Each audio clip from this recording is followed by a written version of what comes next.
Saiba de uma coisa, que quando os judeus legalistas religiosos foram confrontados por Jesus sobre o peso da lei que os judeus colocavam, que os fariseus colocavam em cima de todas as pessoas, a extrema observância de festas e ritos religiosos, sabe o que foi que Jesus disse? Ele disse assim: vinde a mim, todos os que estáis cansados e sobrecarregados, e eu vos aliviarei. Tomai sobre vós o meu jugo e aprendei de mim, porque eu sou manso e humilde de coração, e achareis descanso para a vossa alma, porque o meu jugo é suave e o meu fardo é leve. Meu irmão, a que você tem devotado a sua vida? Será que você de fato já encontrou o Deus verdadeiro, que não exige de você sacrifícios horrendos, que exige de você tão somente obediência? E quão maravilhoso é obedecer ao único Deus! Quão maravilhoso é não estar sob a ira de Deus! E essa que é a grande verdade, meus irmãos. Deus está irado. E se você não sabia disso, você que não conhece a Cristo, essa que é a grande verdade. A Páscoa não tem nada de feliz para você. Sobre você que não conhece a Deus através de Cristo, saiba que a Páscoa tem um teor triste, de certa forma macabro, a morte. É isso que espera a morte, é isso que espera aqueles que não buscam a Deus através de Cristo Jesus, que entregam como seu sacrifício a qualquer outro Deus, mas não ao único Deus verdadeiro. Saiba que é a morte que te espera, meu querido. E saiba que de fato Deus está tão irado com o seu povo, aliás, está tão irado com a sociedade, com a humanidade pecaminosa, que Ele demonstrou isso aqui através dos egípcios. Ele manifestou a sua ira sobre os egípcios. Se você ler também lá, ou voltar um pouquinho na história do Êxodo de um modo geral, você vai perceber uma expressão que para mim às vezes ela se parece incompreensível. Deus usando então a vida de Faraó e o seu poder para poder segurar o povo de Israel no Egito, e Deus endurecendo o coração de Faraó. Deus agindo então não passivamente, mas ativamente no processo de segurar o povo de Israel, para que deliberadamente Deus demonstrasse a sua glória a partir do endurecimento do coração do Faraó. O Faraó não permitiu que o povo de Israel fosse liberto, porque Deus havia endurecido o seu próprio coração. E essa aqui, meu irmão, é que é a grande prova de que Deus age ativamente na história, e que Ele manifesta a sua ira sobre o povo egípcio, e Ele manifesta a sua ira e manifestará a sua ira, caso você não o reconheça como o único Deus. Deus agirá então de forma concreta na sua vida, assim como fez com Faraó. E o Faraó, isso que é mais impressionante, Deus endurecendo o coração de Faraó, e o Faraó não permitia que o povo fosse embora, e Deus então julgando o Faraó, porque o Faraó não permitiu que o povo fosse embora. Ué, mas não foi Deus que endureceu o coração? Deus agindo então, meus irmãos, com ira sobre o povo egípcio. Deus manifestando a sua ira.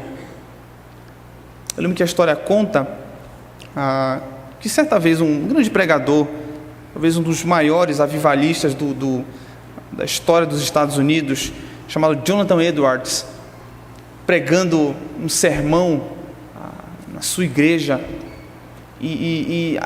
naquela época não existia esse tipo de iluminação, não existia esse tipo de som, né, como nós temos hoje, essa tecnologia.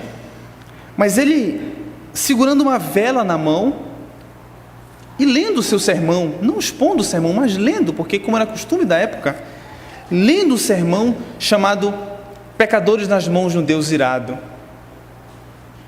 E a história conta que o sermão tornou-se tão vívido aos olhos, à mente daquelas pessoas, tornou-se tão clara a ira de Deus sobre o pecador, que as pessoas se seguravam, os incrédulos se seguravam nas colunas das igrejas, tendo a vívida impressão de que Deus abriria sua mão e eles seriam consumidos pelo inferno.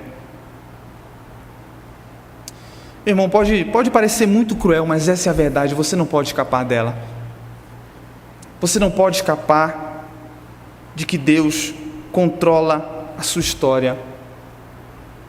E que se você não se arrepender dos seus pecados, e tal como o povo de Israel ser liberto dos seus pecados, você será entregue então ao inferno.